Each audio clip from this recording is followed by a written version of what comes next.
When I turned up to the tiny house this afternoon, I did not want to do anything. I was running on 2 hours sleep, and I have got a trick that you lot can do to get yourself to work when you do not want to. And that is just pick a task that is really low effort and just start and try and do something that's kind of a little bit enjoyable. Like what I'm doing right now is I am building a department store. Now this is something that I've always done because I lose everything, and if I can't find something in 30 minutes, I just go and buy a new one, which obviously wastes loads of time. And then it also is a complete waste of money because I will eventually find it. And I mean, I probably have bought in my lifetime 72,000 tape measures. It's actually insane. And I've seen comments of people saying, Chris, just go and buy some pencils instead of breaking a damaged pencil and using a piece of lead. Now, the issue with that is I recently bought 100 pencils, and since buying it, I have lost them. So I don't want to buy any more pencils because I'm pretty sure I will find them eventually. And what's weird is I do have the sharpener that came with all of them.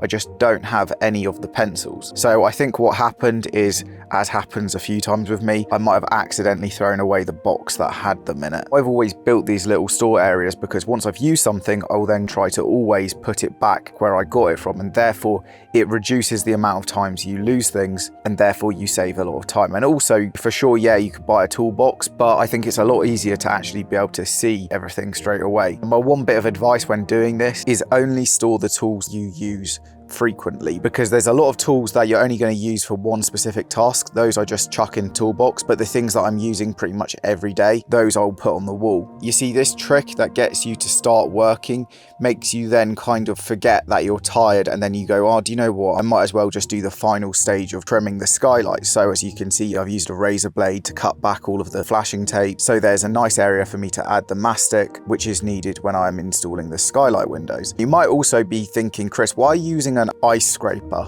to push down on the flashing? And I was stood waiting in the line in Screwfix, and I saw them and I thought that is a pretty good thing to use to kind of apply pressure when heating up the flashing tape, and therefore I won't burn my hand when putting pressure on it. And then also it's got a plastic edge and a rubber edge, and therefore if you use the rubber edge, it doesn't actually damage any of the flashing tape or anything, and it really does work surprisingly well. Now at this point, because I've just put in that effort to cut back all of the flashing tape that's around the outstands, I thought, do you know what, I might as well put a skylight in at this point. And as you can see, you're constantly tricking yourself into doing more work, and you actually feel a sense of achievement as you're going along and that you've made progress. And that is really a key thing, is it doesn't matter how little progress you make, as long as you are always constantly making some progress. The only really annoying thing is though, these skylights weigh so much, and the fact that I was super tired was going to make this really challenging. That little voice that we all have in our heads, it started firing excuses at me, being like, Chris, you're tired, you're going to do a bad job of it, you're going to cut corners, and they're very heavy, so therefore you're going to probably end up dropping one, and that's going to cost you 400 quid. All of which are fictional excuses. None of them have ever happened,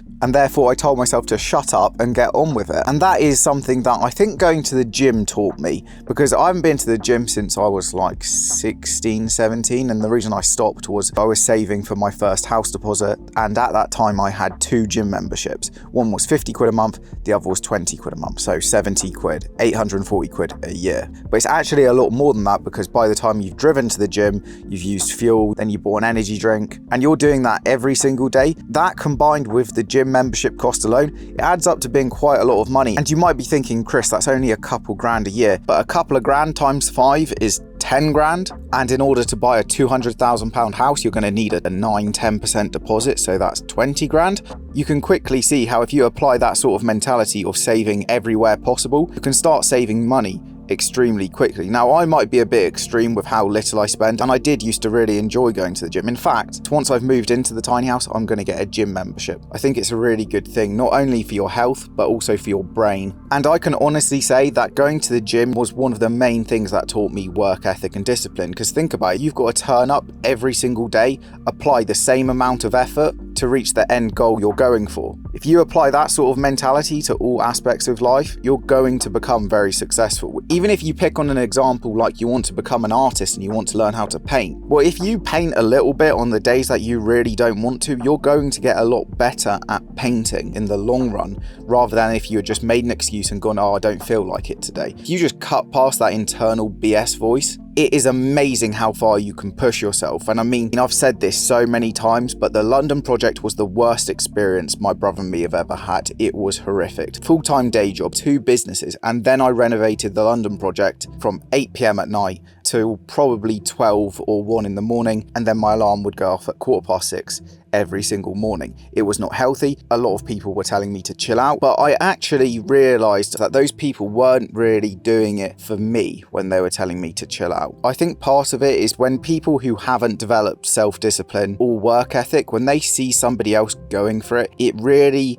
creates a bit of friction between you and them, because it's kind of like a reminder for them that they aren't putting any work in. And therefore, as I said in my weekly newsletter the other week, it creates 2 different reactions. It's either respect or resentment, and resentment just holds you back. Respect allows you to at least gain a little bit of inspiration, maybe. That makes you go, well, this person's managing to do it, so therefore I could do it. And I get inspiration from every single person that I ever meet. You can be a hairdresser, but you go above and beyond to ensure that you're doing the best job possible every time you cut hair. That inspires me, because if you think about it, that person is doing the same thing day in, day out. So therefore you can see how somebody might start slacking. That inspires me. Somebody who's a single parent, and from the point their kid goes to sleep, they start renovating their terraced house and doing a loft conversion.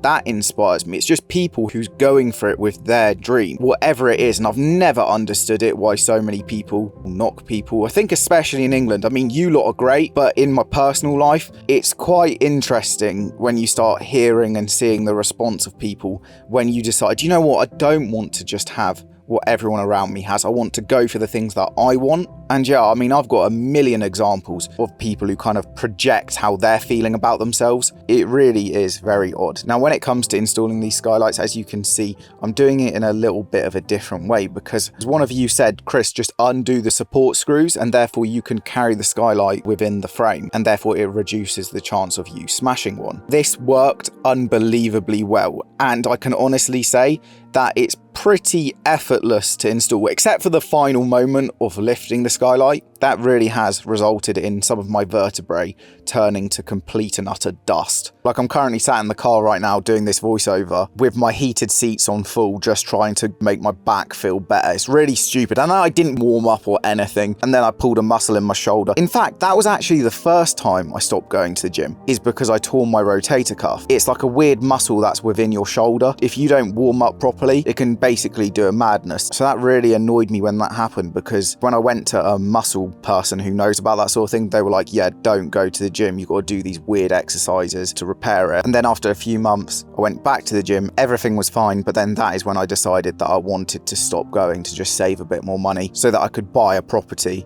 and get out of rented accommodation. Because I don't know who you are watching this, everyone's got different backgrounds, whatever, but the one thing that is a fact is you need to live your life for a house deposit. You really do, because when you're paying rent, you are paying a landlord's mortgage and some profit on top of that. So as soon as you get yourself a mortgage, you are therefore going to be spending less. If you remember on the London project, my third of that mortgage was 900 and something quid a month, and some of that was also repayment. So therefore I was paying down the loan. In comparison to when I was renting in Clapham Old Town and my third of the rent was 1100 quid. It would anger me so much. And that is why I started trying to create side hustles, businesses, whatever I could do outside of my day job, just to speed up the process to make more money so I can save more money and therefore I can get a house deposit quicker. And then eventually those side hustles grow into bigger businesses, and then that created the FU position where I started making more money outside of my day job. And in 2023, I was able to leave that job that I despised. The only benefit of that job was the money. That's actually it. And in fact, I'd say a majority of the people who work in finance and people in general, the only reason they do their day job is for money. I always quote that study that was done on 1 billion people that's in full-time employment, and 80% look to their job for no other reason but money. And that's the thing, is you might be thinking right now, oh, all these people are following their passions. They're not. 80% of them are going to their day job for no other reason but money. But then you might be thinking, well, when I was at the pub and I was chatting to friends, they all say they love their job. Well, obviously they would say that because people don't want to admit to themselves often how trapped they are. I mean, I'm very honest with it. I was miserable. I felt very proud of myself that I'm achieving things, and that makes you feel great. But the honest truth, in order to make your future self live your dream life, you've got to make short-term sacrifices for that long-term goal. And all of these people who go, Chris, live while you're young. Money isn't everything, you know. Well, what if you get to that end goal and you're not going to be happy with it? Well, I'm not happy with where I am right now, so I might as well achieve that goal and figure it out. And now that I have achieved stage 1 of my dream, I have left the day job that I hate. I now have some level of financial freedom, and that is a bit of an interesting subject to get into because obviously I don't make an immense amount of money, but I make enough money. And then if you have your own business, you need to put aside money in case you have bad months. And I love this saying, which is to become the person who can actually afford to buy a Lamborghini, you almost need to design your brain to become the person who would never spend the money on buying something like a Lamborghini. And when I do one day buy my dream supercar, it's got to have zero impact on my life, because if it costs your peace, it costs way too much. And at this stage in my life, it would be the dumbest thing ever for me to finance a stupid car that doesn't return any money, especially considering the last few months I've earned the least amount of money that I've ever earned. So in actual fact, this tiny house might be up for sale pretty soon because I'm going to go bankrupt. So please sign up to my weekly newsletter. Nah, in actual fact, do sign up to my newsletter. I set the price super low so that I can over deliver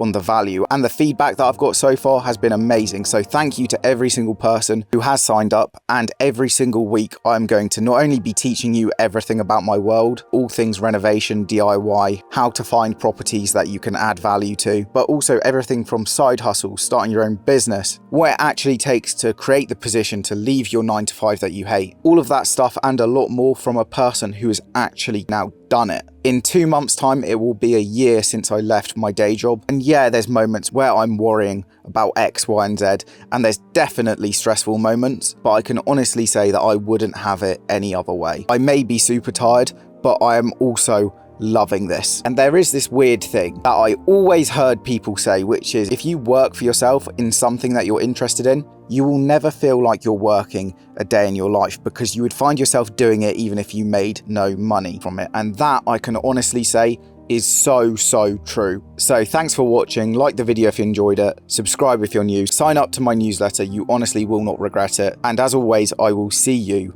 tomorrow in a bit.